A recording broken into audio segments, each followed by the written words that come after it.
আমার পিছনে যেই প্লটটি দেখছেন এটি একটি কচুর প্লট। এটি তিতাস উপজেলার বলরামপুর ইউনিয়নের নাগেরচর গ্রামে আমার এই কৃষক সাদিক মিয়া উনি করেছেন। গত বছরও এই জমিতে কচু করেছিলেন অল্প একটু, প্রায় কত 15-20 শতকের মতো।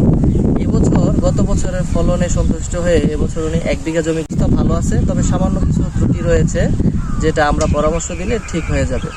তো এখানে 1 বিঘা জমিতে আপনার এই পর্যন্ত খরচ কত টাকা হয়েছে? প্রায় গড়ে মিললাম 20,000 টাকার মতো খরচ হয়েছে।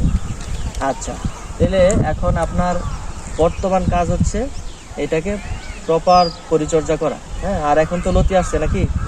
লতি প্রায় এক সপ্তাহ বা 15 দিন 10 দিন পরেই আপনার শুরু হয়ে যাবে লতি বিক্রি। তো এখন আপনার একটাই কাজ, আগাছা দমন করতে হবে। হ্যাঁ, এই জমিতে কোনো আগাছা রাখা যাবে না, প্লাস যে ছোট ছোট চারা হবে ওগুলা ফালাই দিতে হবে।